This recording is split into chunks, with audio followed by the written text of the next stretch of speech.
¿Cómo están, amables televidentes de En Consulta? Estamos aquí en Pulso Informativo y como siempre con este espacio todos los días viernes a las 11:30. Decirles nada más antes de la presentación del exministro de Salud que este programa llega por un auspicio de la Asociación Acción Internacional para la Salud. Construyamos una sociedad saludable con un sistema de atención sanitaria universal y de calidad. Vamos ahora sí con la conducción de este espacio en la persona del exministro de Salud, Víctor Zamora. Doctor Zamora. Buenos días, Rodolfo. Buenos días a todas y todos en este día muy especial. Es nuestro programa número 30 de En Consulta.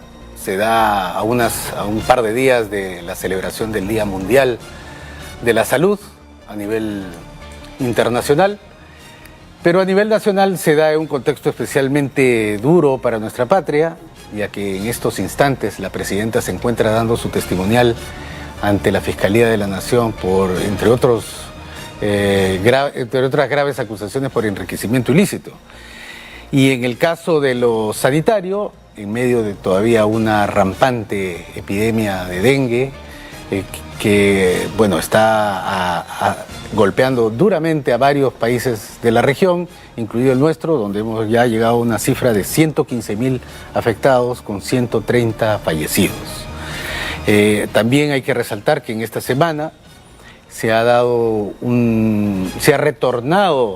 casi retornado al estado anterior en lo que al acceso a medicamentos genéricos se refiere, con la aprobación de la resolución ministerial 2020 del Ministerio de Salud, en la cual se hace un listado de más de 400 productos, los cuales teóricamente en el papel tendríamos mayor acceso, aunque ha sido observada por de varios frentes, no solamente desde los propietarios de las farmacias pequeñas, sino de los que aquellos expertos en políticas públicas avisoran como algo que sería difícil de implementar y aunque se pudiese hacer, tiene una vigencia solo de 4 meses. Dicho esto, Rodolfo, el muy dinámico sistema de salud que nosotros tenemos, hoy día vamos a abordar 2 temas que están relacionados. Uno, a 4 años de la pandemia, siempre es bueno reflexionar sobre las lecciones que hemos aprendido durante la misma y tenemos un invitado, al doctor Marco Tovar, para esta ocasión. Y luego cómo nos preparamos hacia adelante con nuevos enfoques, nuevas herramientas, nuevos instrumentos. Y para ello también hemos invitado al doctor Jaime Chang. No sé si, Rodolfo, quisieras hacer la introducción del doctor Marco Tovar. Claro que sí. Estamos con el doctor Marco Tovar Guamaní, director de Servicios de Salud en Socios en Salud, pediatra de la Universidad Peruana Cayetano Heredia, con maestría en Gerencia en Salud por la misma universidad. No sigo porque si no se termina el programa. Lecciones aprendidas sobre la COVID-19. Doctor Marco Tovar Guamaní, ¿cómo está? ¿Cuál sería su impresión general antes de las preguntas del doctor Zamora? Bueno, muy buenos días por la invitación a nombre de Socios en Salud y bueno, yo creo que una de las cosas que nos dejó el enfrentar esta pandemia es que nuestra respuesta a fortalecer el sistema de salud debería ser tocando 5, digamos, líneas estratégicas. Uno es el recurso humano, el staff, que tiene que ser en número suficiente, pero en competencias adecuadas, ¿no? Y sobre todo, ahí en el nivel de primera de atención, donde tenemos que fortalecerlos porque son la primera puerta para el ingreso de las personas que se benefician de nuestro sistema de salud. El siguiente, obviamente, contar con los insumos adecuados para que el personal de salud pueda responder ante estas problemáticas de salud. Y en conseguir los insumos debemos tener una cadena de suministro suficientemente preparada que nos garantice tener lo que necesita el recurso humano para trabajar, ¿no? Entonces esta es otra de las cosas importantes que hemos aprendido: fortalecer nuestra cadena de suministro para tener los insumos adecuados y equipamiento adecuado para lograr el estándar más alto posible. ¿Okay? El siguiente, obviamente, es infraestructura. Los espacios de trabajo deben ser no solo en dimensión adecuada, sino que tengan las medidas de control de infecciones adecuados, de tal manera que el riesgo de enfermarse de nuestro personal de salud sea menor. Y ahí dentro de infraestructura es algo que creo que hemos aprendido. Se hicieron cosas interesantes, pero creo que esa es otra de las cosas que hemos aprendido. Lo otro es tener sistemas preparados en términos de flujos de referencias, contrarreferencias, darle competencias a cada uno de los niveles dentro del sistema de salud, y creo que dentro de la conversación vamos a poder ver que también tuvimos intervenciones, creo que cumplieron con esto, y es otra de las cosas que también aprendimos. Esta normatividad que se fue sacando durante la pandemia, que es parte de organizar el sistema de salud, también es otra de las cosas que creo que no se debe de olvidar y sirve para cualquier otras enfermedades. Y el otro es la parte de soporte social. Yo creo que las enfermedades no solamente son biomédicas, sino también hay determinantes sociales que siempre se deben abordar, y creo que eso también aprendimos. El doctor Marco Tovar, encantado de tenerlo en el programa. Efectivamente, yo creo que son muy valiosas las lecciones que usted nos presenta. Y dada la experiencia de Socios en Salud, que como otras organizaciones de la salud tuvimos que, en algunos casos, hasta reinventarnos con el embate de la COVID y readecuar nuestras operaciones.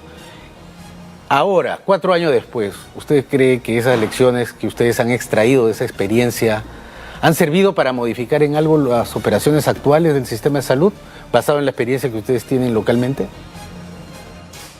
Y yo creo que sí.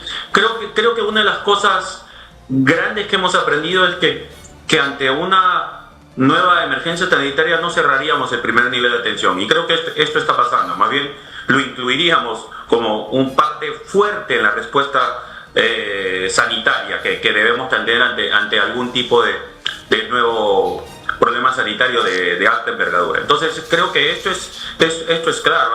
Hay muchas ejemplos que pudiésemos dar que ahora ya no se está excluyendo al primer nivel de atención, al recurso humano en el primer nivel de atención en la respuesta sanitaria, más bien se le está fortaleciendo. Vemos muchos cursos que se le están dando al personal del primer nivel de atención justamente para ser parte importante en esta respuesta sanitaria, ¿no?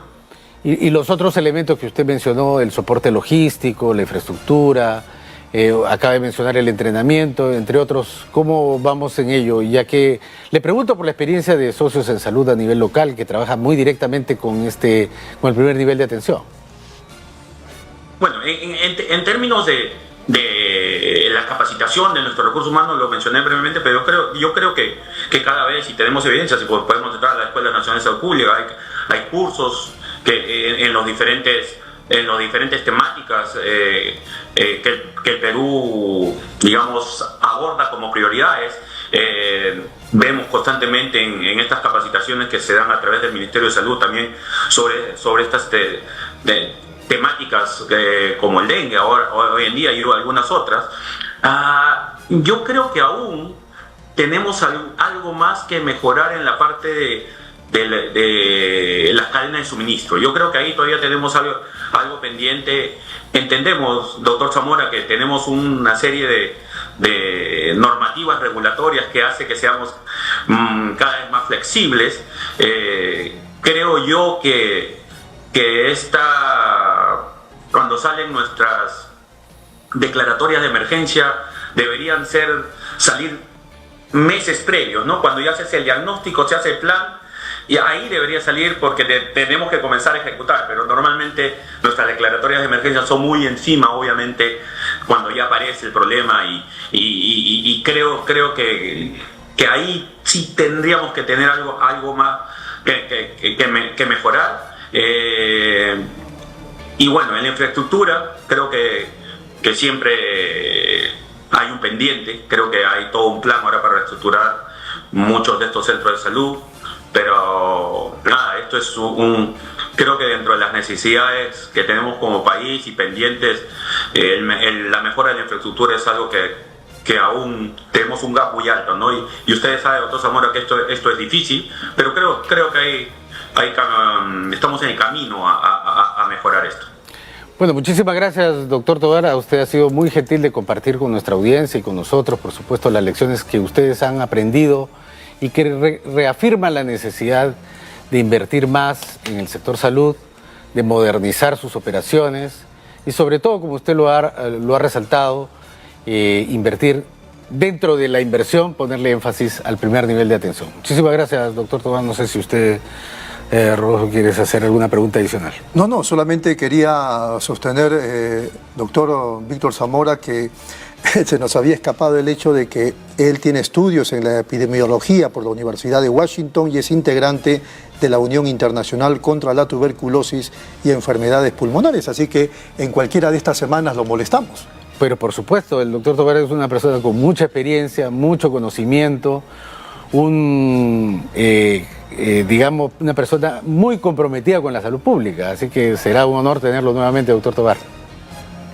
Muy amable, doctor Zamora, gracias por la invitación y bueno, siempre desde Socios en Salud estamos para cumplir parte de nuestro hacer, que es ayudar a fortalecer el sistema de salud para llevar atención de calidad en salud a todos nuestros compatriotas, ¿no? Con un estándar alto para ellos. Muchas gracias. Muy bien. Gracias. Tenemos un segundo invitado y de lujo, Jaime Chang Neira, médico cirujano de la Universidad Peruana Cayetano Heredia, con maestría en Ciencia en Salud Comunitaria en Países en Desarrollo, también maestría en Salud Pública por la Universidad Cayetano Heredia, una especialización en Ecología Humana, 42 años de carrera profesional que han evolucionado de trabajo en atención primaria de salud en una localidad aislada de la selva peruana en la investigación en enfermedades tropicales y al trabajo en salud pública internacional, gestionando proyectos de país y regionales. Tenemos entonces al doctor Jaime Chang Neira. Bueno, bienvenido, Jaime. Muchas gracias por la invitación. Bueno, Jaime es una persona, es un líder, no solamente nacional, sino internacional, y que es una persona muy generosa en compartir sus conocimientos, es una persona extraordinaria como ser humano, y como profesional es una de las personas, digamos, de élite que tiene el Perú en lo que se refiere específicamente a la prevención, control de enfermedades tropicales, ¿no? Donde él ha adquirido la experiencia, como bien lo ha señalado, desde sus inicios como profesional en la selva peruana, ahora abarcando muchos países, ¿no? Doctor Zamora, me están pidiendo una brevísima pausa para luego irnos. Perfecto. de largo. Regresamos con Jaime, entonces. En unos instantes.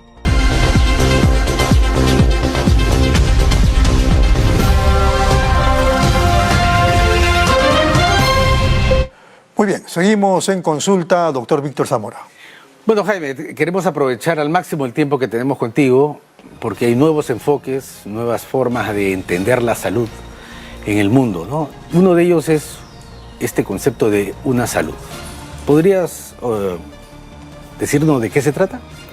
Claro, muy brevemente, no es un concepto muy nuevo, tiene ya bastantes años entre nosotros, pero es muy importante porque es algo que nos permite entender y aproximarnos mejor a muchos de los problemas de salud que tienen un componente en el medio ambiente, un componente en la vida animal y un componente en la vida humana. Entonces, estos tres componentes, los humanos, los animales y el ambiente, estamos muy relacionados, somos interdependientes para muchas de las cosas que eventualmente se transforman en problemas de salud.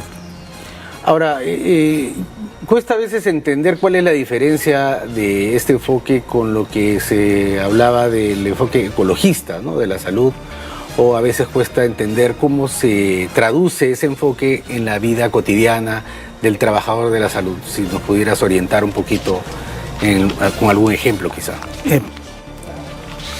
Los enfoques no necesariamente son excluyentes, ¿no? O sea, por ejemplo, hablamos de determinantes sociales, hablamos de aproximación ecosistémica de la salud y hablamos de una salud.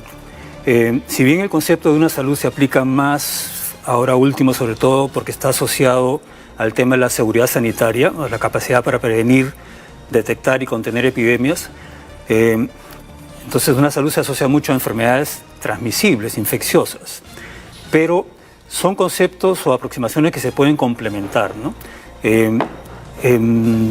Yo creo que eso es una cosa que hay que entender no debemos de pensar de que porque ahora es una moda, estamos hablando de una salud y ya pasó la moda de determinantes sociales, eso no es así.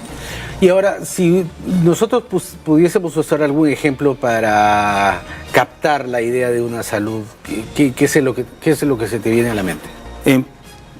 Primero, acabamos de escuchar al buen amigo y colega Marco Tovar hablar de la experiencia en la atención de COVID. No debemos olvidar que si bien cuando nosotros hemos vivido la epidemia de COVID aquí en el país era un problema entre personas, el origen del COVID fue el pasaje de un virus de una especie animal a los humanos. Y eso ha ocurrido en otra serie de enfermedades. Ha ocurrido en el caso del ébola, en el caso de otras epidemias de importancia internacional, pero ocurre también en el país, por ejemplo, en el caso de la peste, ¿no? El Perú es un país en el cual la peste es endémica. De vez en cuando tenemos brotes de peste en lugares como, por ejemplo, La Libertad, ¿no? La rabia incluso es un problema que puede ser más fácil de entender y más cercano para nosotros. ¿Por qué? Porque tenemos rabia urbana, ¿no? Menos mal, hay pocos casos, pero en noviembre del año pasado tuvimos un caso de rabia humana en la ciudad de Arequipa que acabó en la muerte de la persona que estuvo contagiada. Lo tocamos acá eso, justamente, pero lo enfocamos desde el punto de vista de la persona. Claro, cuando nosotros nos enfocamos en ciertos problemas, nos limitamos a enfocarnos en la persona, perdemos, ¿no? ¿Por qué? Porque en el caso de rabia específicamente, si la persona ya tiene síntomas, lamentablemente la letalidad, o sea, la proporción de personas con síntomas de rabia que mueren es altísima, casi todas mueren. Entonces, ¿qué hacemos? No tenemos posibilidad de curarla, no tenemos posibilidad de prevenir nada. Si nosotros abrimos un poco la perspectiva con la que vemos las cosas, podemos ver que de dónde adquirió esa persona la rabia. Fue mordida por un perro. ¿Y ese perro por qué estaba infectado por rabia? Porque ese perro estaba suelto en la calle, vivía en la calle y no estaba vacunado, ¿no? Entonces ahí hay una serie de elementos que van desde cómo criamos mascotas, cómo las dejamos abandonadas, cómo esos animales están viviendo en un contexto en el que la calle les permite vivir. Hay basura, hay restos y...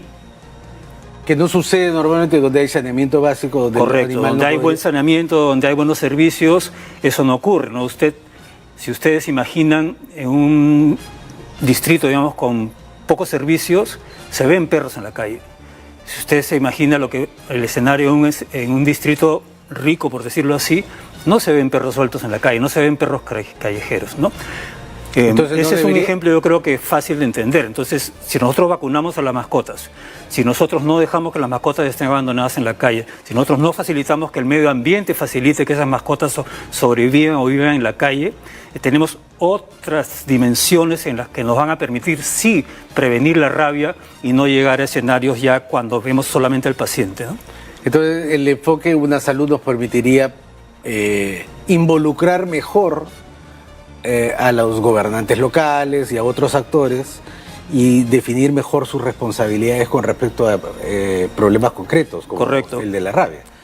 Ahora, pero hay otras, ¿no? Por ejemplo, me imagino peste bubónica, ¿no? Que es una enfermedad bíblica y que todavía sigue presente en nuestra sociedad. También se podría usar... Sí, tenemos ejemplos muy buenos. Afortunadamente no ha habido brotes de peste recientes, pero en la década pasada hubo problemas en La Libertad. Y allí también, ¿cómo es el escenario, no? La peste es causada por una bacteria. La bacteria normalmente está habitando en roedores, ratas y otros roedores que están viviendo en las zonas rurales, en el campo normalmente. Y en el campo también tenemos personas viviendo, ¿no? En caseríos pequeños o casas un poquito aisladas. Y en el caso de La Libertad, el escenario es cañaverales, ¿no? Plantaciones de caña de azúcar y las viviendas al costado. Menos mal ya se está dejando de hacer, pero la costumbre era quemar el cañaveral antes de la zafra, antes de la cosecha de la caña. ¿Qué pasa si usted tiene una población de roedores viviendo en el cañaveral y usted lo empieza a quemar? No se van a quedar ahí, van a salir corriendo. ¿A dónde van a ir? A donde tengan refugio y a donde tengan comida. ¿Dónde se encuentra refugio y comida? En las casas de las personas que están viviendo cerca a esos cañaverales. Esos roedores llegan a esas casas con la bacteria en el cuerpo. ¿Qué hay en la casa? Personas y generalmente pulgas. La pulga va a picar al roedor que ha llegado a vivir a la casa, que tiene la bacteria que causa la peste, toma la bacteria que causa la peste y después la pulga con la bacteria va a picar a la persona y se la transmite. Y así es como las personas contraen peste en el entorno rural. ¿Qué favorece que estas personas en sus casas sean picadas por pulgas que les pueden transmitir la peste? Los materiales de construcción, la sanidad, que duermen en el suelo, que no recogen las basuras, que se favorece que haya pulgas, o sea, que haya otros insectos también seguramente en la casa. Todos esos factores empiezan a jugar juntos, ¿no? Ahora, disculpa. Sí, quería abordar un tema agregado al que ya mencionaron, el plástico. Todos los días usamos plástico, no solamente en el Perú, sino en el mundo. Y se está hablando ya del microplástico y nanoplástico, que está en los animales e incluso en el ser humano y ha llegado a la sangre. ¿Qué estamos haciendo en el Perú y en el mundo respecto de eso? Yo creo que en general estamos en una fase casi de descubrimiento y de encontrar las asociaciones que hay entre la ocurrencia, la presencia de los microplásticos y la salud de las personas. Los microplásticos están en todas partes y el problema es que no los vemos, ¿no? Entonces están en el agua, están en la playa, están en la arena, están en el aire y recientemente he leído un artículo en el que reportaban que en las placas de ateromatosas, ¿no? Esas placas que se forman de grasa dentro de las arterias, que algunos por la edad tenemos y que de repente, ojalá no, nos pueden causar un infarto un día de estos. En esas placas se han encontrado microplásticos y han asociado esa presencia de microplásticos en esas placas, en las arterias, con un mayor riesgo de eventos cardíacos, ¿no? de infartos y otros problemas cardiovasculares, ¿no? Entonces, todavía no sabemos. No se encuentra mucha literatura que diga el microplástico está causando esto, porque no es solamente la presencia de la partícula de plástico, que ya la partícula de plástico puede ser un problema, puede ser tóxica, pero cuando el microplástico está circulando por el ambiente antes de que nosotros lo ingeramos, ese también está en contacto con una serie de sustancias, y esas sustancias, como cuando nosotros sumergimos un lapicero en un poco de tinta, el lapicero se va a quedar recubierto de la tinta. El microplástico también va a tener adherido a su superficie sustancias con las cuales estaba en contacto. Y esas sustancias podrían eventualmente, dependiendo de la cantidad, dependiendo de su toxicidad, podrían ser venenos, ¿no? O sea, causar un problema de intoxicaciones crónicas en este caso. Y también incluso, ¿por qué no pensar en que en algunos casos tener combinaciones de microplástico y sustancias que sean cancerígenas? Entonces, todo eso yo creo que todavía está en una fase de exploración. Claro, el microplástico es un problema en sí mismo y además es un transportador. Ahora, quisiera aprovechar estos minutos que nos quedan para conectar con la experiencia del doctor Marco Tovar, ¿no? Y del COVID, y la seguridad sanitaria y la seguridad humana. Porque es relevante porque Jaime trabaja en la Agencia de los Estados Unidos para el Desarrollo Internacional en temas de salud hace muchos años. Ha vivido muchas experiencias de emergencias sanitarias en el país y creo que la agencia está volviendo a tomar interés, ¿no? Para apoyar los esfuerzos nacionales y que estemos mejor preparados para eventos de estas características. ¿Nos podría decir un poco más de esto, Jaime? Sí, nosotros afortunadamente durante las últimas epidemias que ha pasado el planeta, ¿no? Hemos tenido oportunidad de apoyar la respuesta a ellas en el Perú. Específicamente estoy refiriéndome a la pandemia del Zika, que algunos ya se olvidaron, pero nos golpeó a todos, y obviamente la pandemia del COVID, ¿no? En ambos casos, este mantra, digamos así, de detectar, prevenir y contener epidemias es lo que se está buscando, ¿no? Lo que se está buscando, afortunadamente, otra vez con un apoyo de la agencia, del gobierno de los Estados Unidos al país, a la población del país, es fortalecer las capacidades del país para prevenir, detectar y contener epidemias. Estamos empezando un nuevo portafolio dedicado a ese tema y esperamos poder continuar durante varios años contribuyendo a fortalecer las capacidades del país nuevamente para prevenir, detectar y contener las epidemias. De hecho, parte de las capacidades que teníamos instaladas en el país cuando llegó el COVID, por ejemplo, es el laboratorio del Instituto Nacional de Salud, que fue creado con el apoyo de del proyecto Vigía en su desarrollo conceptual, y logró en un momento determinado ubicar a ese laboratorio como uno de los de mejor capacidad instalada de la costa pacífica en su momento, pero ahora ya hay otros países que nos han ganado en esta capacidad instalada, digamos, ¿no? Pero demuestra dos cosas: que sí, que el Perú puede pensarse a sí mismo en su rol en enfermedades globales. Habla además de la capacidad que este país tiene con sus profesionales de construir esas capacidades. Y habla también de la capacidad o dificultad que tenemos para mantenerlas, ¿no?, en el tiempo.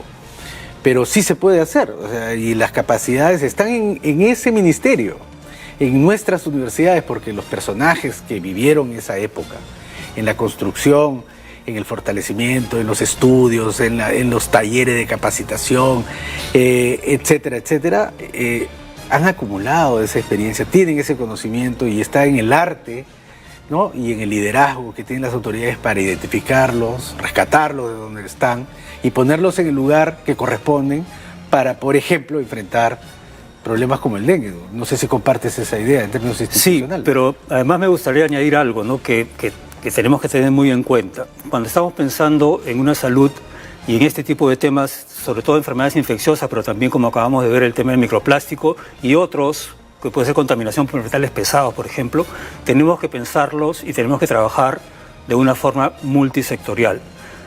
Por ejemplo, hemos estado y seguimos viviendo el brote de influenza aviar altamente patogénica, que empezó a fines del año 2022, y ahí había una experiencia muy positiva. El Ministerio de Salud, el Ministerio de Agricultura y Riego y el Ministerio del Ambiente hicieron la vigilancia de manera conjunta.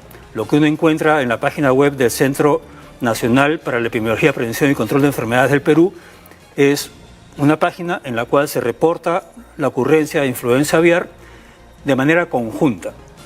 Otra experiencia muy positiva fue el año pasado, ocurrió un proceso muy bien estructurado que demoró 9 meses, que contó con el apoyo de la cooperación internacional, con participación de la academia y de todos los sectores involucrados, nuevamente salud, agricultura, ambiente, producción, porque ahí tenemos lo que es la producción pesquera, en la priorización de las enfermedades zoonóticas en el Perú. O sea, cuáles iban a ser aquellas enfermedades que transmiten de animales a personas que el Perú iba a priorizar para atenderlas, ¿no? Eso se hizo el año pasado también con una participación, como digo, multisectorial. Entonces, ese es un elemento, una forma de trabajar que tenemos que continuar cultivando y tenemos que fortalecer. Bueno, ya para terminar, simplemente una reflexión, ¿no? O sea, mientras el país vive lo que está viviendo en términos políticos, hay gente, hay profesionales, ¿no?, de la salud pública que día a día se esfuerzan por hacer las cosas mejor, por estar mejor preparados frente a los problemas globales, para ejercer la profesión lo mejor posible en las condiciones en las que trabajamos, para brindarle algo de protección a nuestros compatriotas, ¿no? Y algunos ejemplos que ha señalado Jaime, la experiencia del doctor Tovar, son alentadoras en ese sentido, ¿no?, de que no es que somos un país paria, abandonado, sino que tenemos muchas capacidades y hay un arte y hay un liderazgo que hay que ejercer para sacar lo mejor de nuestros hermanos y nuestros compatriotas. Así es. Doctor Jaime Chang, ha sido muy amable. Muchas gracias por su Muchas gracias por la invitación y un placer. Nos vamos, Víctor. Nos vamos. Muchas gracias. Gracias. Hasta el lunes. Hasta la próxima semana.